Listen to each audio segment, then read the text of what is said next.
안녕하세요. 대은불보정사 수연스님입니다. 법화경 강의 제 230회 378조 지난 시간에 이어서 관세음보살 모합봉품 같이 공부하겠습니다. 만약 어떤 여인이 아들 낳기를 원하여 관세음보살에게 예배하고 공양하면 복덕과 지혜를 가진 아들을 낳을 것이며, 만약 딸을 낳기를 원하면 곧 단정하고 예쁜 딸을 낳아서 이 아이는 과거 지난 세상에 많은 덕의 근본을 심었으며 모든 사람들의 사랑과 존경을 받으리라. 우진이야, 관세음보살은 이와 같은 힘이 있나니라. 만약 어떤 중생이 관세음보살을 공경하고 예배하면 그 복이 헛되지 않으리라. 그러므로 중생은 모두 관세음보살의 이름을 받아가지고 생각하고 불려야 하느니라. 나무 아미타불, 나무 아미타불, 나무 아미타불.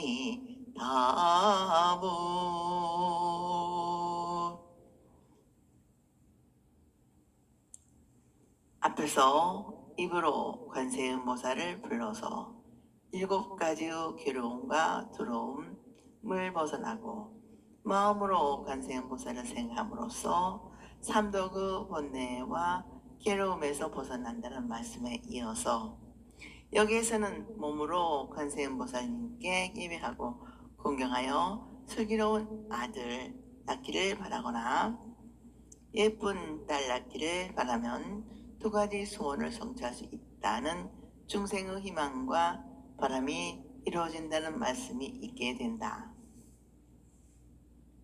다시 말하면 관세음보살은 밖으로부터 받게 되는 질란과 인간의 마음속에서 생겨난 인간을 괴롭히는 마음의 법인 삼독과 안과 밖의 안면으로 일어나는 욕구를 이루게 해주신다는 것이다. 만약 어떤 여인이 아들 낳기를 원하여 관세음보살을 생각하고 한마음 한뜻으로 예배에 공양하고 모시면 복덕이 많고 지혜가 뛰어난 아들을 낳을 것이며 남자 아이를 낳게 되다. 모습이 훌륭하고 마음씨가 아름답고 예쁘게 보이고 남자다운 모습을 갖추고 있어 많은 사람들에게 사랑을 받고 매력이 있어 사람들이 따른다. 거룩한 공덕을 쌓은 과부가 있다. 만약 딸을 낳기를 원하여 관세음보살을 생각하고 한마음 한뜻으로 예배 공양하고 모시면 얼굴이 아름답고 예쁜 딸을 낳을 것이다. 여자아이를 낳게 된다. 얼굴이 아름답고 마음씨 착하고 더없이 예쁜 눈부시게 아름다운 얼굴빛을 과 같으며 여자다움을 다 갖췄다는 뜻이다. 이 아이는 전생부터 신심을 가지고 부처님을 공경, 공양, 예배, 찬탄하는 덕의 근본을 삼았기 때문에 모든 사람의 사랑과 존경을 받으리라. 무중이여야 관세음보살은 이와 같이 낳고 길러주는 큰 이신력을 가지고 있다고 하신다. 인간은 누구나 좋은 남자, 여자를 만나 아들 낳고 딸 낳기를 바라는 것은 자연적인 법칙이다. 한 남자와 여자가 만나 따뜻한 사랑의 보금자리인 가정을 이루고 두 사람의 영혼과 육체가 결합되어 아름다운 희망의 넋으로 새 생명이 태어난다. 이 새로운 생명이 곧 나며 세계로 심심히 건강하고 아름답고 지혜와 복덕을 고루 갖춰 많은 사람들로부터 사랑과 존경을 받고 이 세계와 인류 건강과 행복의 빛으로 존재할 것을 바란다. 이와 같은 희망과 바람은 인간의 자연스럽고 순수한 것이다. 이것은 곧 인간이 인간답게 살고자 하는 내밀한 언어인 것이다. 인간과 지혜롭고 자비로우며 건강하고 물질적인 풍요의 복덕을 갖추고 인간다운 길을 살아간다고 가르치는 것이 관세음보살을 가르칩니다. 이 관세음보살은 내가 여기에 있는 것처럼 만나고 싶으면 언제나 만날 수 있도록 우리들의 가장 가까이에 우리들 자신 속에 이 세상의 모래와 같이 많고 많은 사람들의 마음의 모습을 모두 한때 모은 것이 같이 여러 가지 온갖 모습으로 우리와 함께 계신다. 우리와 언제나 함께 계신 관세음보살은 인간의 모든 욕망을 채워줌과 동시에 그러한 욕망의 바탕이 되는 번뇌를 없애주면 하나뿐인 자기 오직 한 번밖에 살 수 없는 오늘의 나 자신의 아름다움을 알고 만족할 줄 아는 깨달음을 주시는 것이다. 본문 완전에서는 복과 지혜라는 말을 보이지 않지만 가장 이상적인 인간을 지혜와 복덕을 갖춘 것으로 생각하였다. 그래서 부처님을 지혜와 복덕을 갖춘 것으로 오만한 갖춘 분이라 인간 가운데 가장 존귀한 사람으로 불렸다. 이 존귀한 인간도 어머니라고 하는 관생명의 원천에서 태어나 길러지는 것이다. 그러므로 어머니를 만물을 낳고 기르며 마지막으로 거둬들이는 땅에 비유하고 있다. 그 어머니는 예로부터 자식을 낳아 양육하는 일이 제일 큰 의무이며 책임이었다. 그 어머니가 좋은 아들, 딸을 낳아 사회의 모습을 만들고 인격을 모습짓게 하여 인간 세계의 건강한 시민으로 길려 배출하는 모든 생명의 요람인 것이다. 어머니는 아들, 딸을 낳기 위해 지극한 신앙으로 몸과 마음을 가다듬고 닦아 인생의 바른 인생관과 가치관과 생활의 신조와 행동의 원리를 얻어야 한다. 그러므로 아들, 딸을 수태하여 정신과 육체의 건강이 형성되는 바람을 갖추고 어머니로서의 몸가짐과 마음가짐이 필요하다. 오늘날도 육아는 영세로부터라고 말하고 있는 것이다.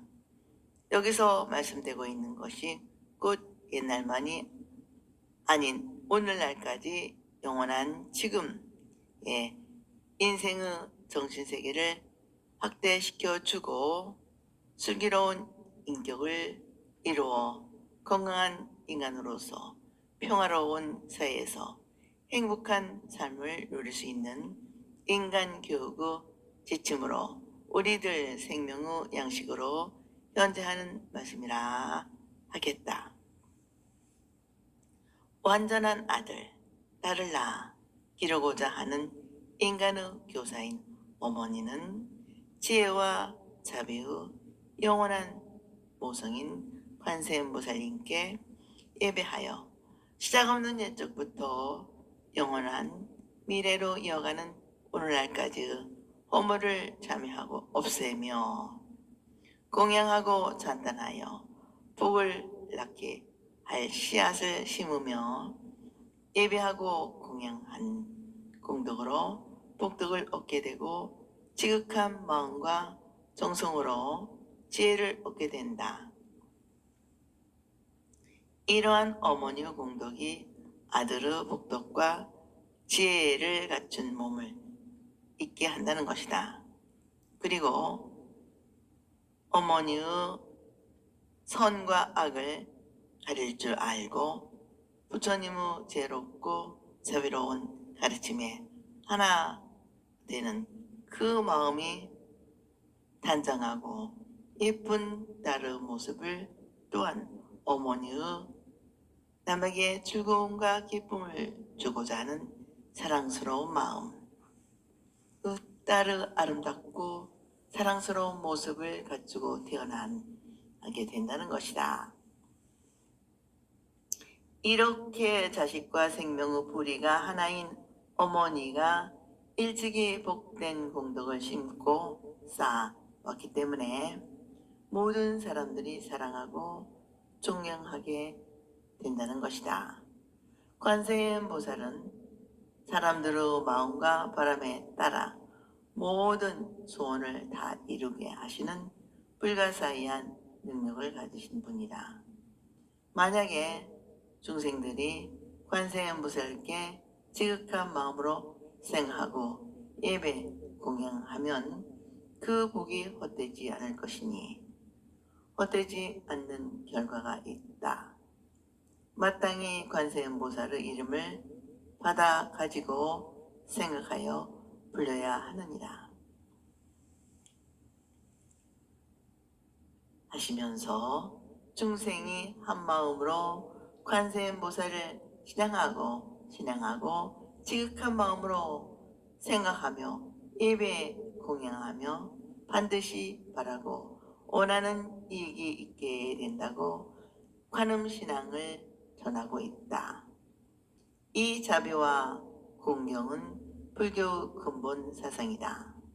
불교에서는 자기 자신의 현재를 얘기하고 미래를 낳는 불성에 대하여 스스로 존엄성과 경어로움으로 공경하는 자비가 있어야 하고 나 이익의 모든 사람들을 부처님으로 굳게 믿고 널리 예배하고 공경하는 호경심을 키우고 확대하는 것이라 하겠다. 그러나 우리는 몸으로 관세음보살께 예배하고 입으로 관세음보살의 이름을 부르고 마음으로 지극하게 믿고 생각하며 모시는 신앙이 철저해야 하겠습니다. 그러면 관세음보살은 모시고 들으시고 아실 것입니다. 이것을 다시 말하면 관세음보살의 거울에 비친 나 자신의 절하는 모습을 보게 되며 관세음보살의 마음의 골짜기에 울려 퍼진 내 목소리의 메어리가 내 마음의 골짜기에 다시 울려 퍼질 것이며 관세음보살의 거울에 비친 내 마음을 살피고 관세음보살의 마음의 골짜기에 울려 퍼진 내 존재의 소리에 귀를 기울여 관세음과 같은 덕을 갖추도록 공부를 해야 한다는 것이다. 그러면 관세음보살의 가호는 반드시 저절로 있게 된다. 내가 관세음보살을 불렀기 때문에 관세음보살이 계시는 것이 아니고 내가 있으며 내 마음 깨트려 관세음보살 부르면 마음을 주고 받는 곳에 관세음의 이름이 있고 내가 있는 것이다. 나의 언어로 나의 생각을 만들어내는 것이 생산자로서 바로 오늘을 사는 여기에 생각하는 사람이 되기를 바라는 요구에도 응답하게 되는 것이다. 오늘을 살아있고 살아가고자 하는 사람들의 참 삶의 문제에 대한 응답의 몸짓이 곧 관세음보살을 믿고 생각하고 예배하고 공양하는 신앙이다. 간절한 인간의 소망이며 생명의 따뜻한 고향인 어머니의 기도가 역사적 현실의 빛으로 나타나던 신라의 고성인 고승인 자장률사와 어머니에 대한 신앙적인 말씀을 듣기로 합시다. 자장률사는 진골인 김씨 가문의 출신으로 소판 김무림의 아들이었다고 인현 스님은 삼국육사에서 전하고 있다. 무림공을 얻도록 아들이 없어 아들 낳기를 위하여 불법승 삼보에 기여하고 관세음보살의 탱화 천벌을 조성하여 바치고 촌수관음 보살님에게 아들을 낳고자 기원하기를 관세음보살님 만약 아들을 낳게 해주시면 이 아들은 부처님께 바쳐 불법의 종량이 되게 하겠나니라 하고 소원하였다. 어느 날 부인의 꿈에 큰 별이 떨어져 품속으로 들어오는 태몽에 있는 뒤 어느 날 부인의 꿈에 큰 별이 떨어져 품속으로 들어오는 태몽이 있는 뒤 10달이 지나서 아들을 낳으니 부처님 오신 날과 같은 4월 8일이었다고 한다. 그래서 이름을 손종랑이라 하였다. 그는 일찍이 보물을 여의고 세상의 덧없음을 느끼고 어지러운 속세를 달관하여 하고 출가하여 불문에 들었다. 그는 출가하여 가족을 멀리하고 자기가 물려받은 모든 재산을 이사하여 원역사라는 절을 만들었고 혼자 깊고 엄준한 곳을 골라 수도 생활에 전념하였다. 그는 수도 생활할 때 호랑이나 이리조차 피하지 않았다고 하여 심지어는 작은 집을 지어 가시 덩굴로 둘러치고 맨몸으로 그 안에서 수도하는데 조금이라도 움직이거나 발침하면 가시에 찔리도록 하였으며 머리를 들보에 매달아 은미한 생각을 일깨 보면 게으름을 경책하는 용맹정진으로 침식조차 이럴 만큼 열심히 이었다. 그때 나라에 대신의 높은 벼슬 자리가 비어 왕족들의 뜻으로 선덕 여왕이 여러 번 불렸으나 나아가지 아니하였다. 그래서 왕은 조직을 내어 취임하지 않으면 목을 베어라 하였다. 자장률사가 서리빨 같은 왕명을 전해 듣고 말하기를 나는 차라리 하루를 계를 지키며 살다가 죽을지언정 100년을 파괴하여 오래 살기를 원치 않는다 하였다. 이 거룩한 수도인이 정신의 왕에게 전달되어 왕도 그 결심을 거꾸려 하지 않고 출가가 허락되었다고 한다. 자장률사는 선덕왕 5년 636년에 왕명으로 당나라에 유학하게 된다. 스님은 중국에 건너가 오대산에 들어가서 기도하고 문수사리를 만나 뵙고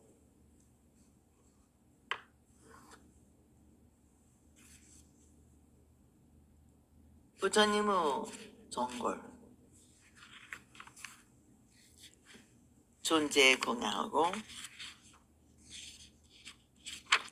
부처님의 정골 사리와 가설을 전해받아 가지고 돌아왔다.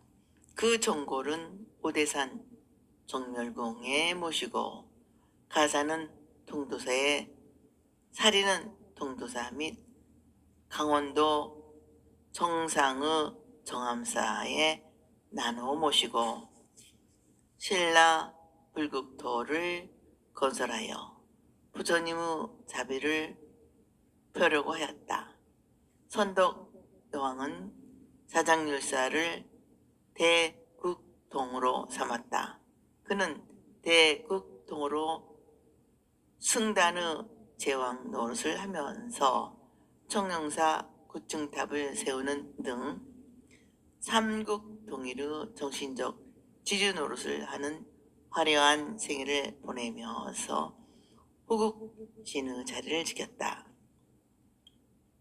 이 모두 훌륭한 아들을 낳기를 빌었던 성스러운 어머니의 소망과 발언이 관세음보살의 가피력으로 그는 훌륭한 고승으로서 신라 심성 가운데 한 분이 되고 민족의 소신을 낳게 했던 아름다운 신앙의 영험담으로 삼국 역사와 당고 승전에서 전하고 있다. 우리는 관세음보살의 신앙을 우리의 구세의 원리로 삶의 길잡이로 하여 우주와 생명의 질서를 바르게 하고 알고 부처님의 지극한 뜻을 참되게 깨닫도록 해야 하겠습니다. 관세음보살은 멋더러운 중생을 이끌어 부처님의 손길과 맞닿게 해주시는 자비광명의 문을 활짝 열고 생명의 빛을 바라고 계시는 분입니다. 어리석은 범부 중생은 관세음보살의 가능할 수 없는 자비의 힘을 믿고 의지해야 합니다. 법화경의 가르침을 따르면서 관세음보살을 생각하고 부르는 수행에서 반드시 부처님의 지혜와 자비가 내 속에서 새로운 생명의 빛을 살아가 날 것입니다. 오늘은 여기까지 마치겠습니다. 대단히 감사합니다. 다음 시간에 에도 계속해서 관세음보살 공부 같이 공부하도록 합시다. 여러분 항상 건강하시고 행복하시기를 기도발언 축원드립니다.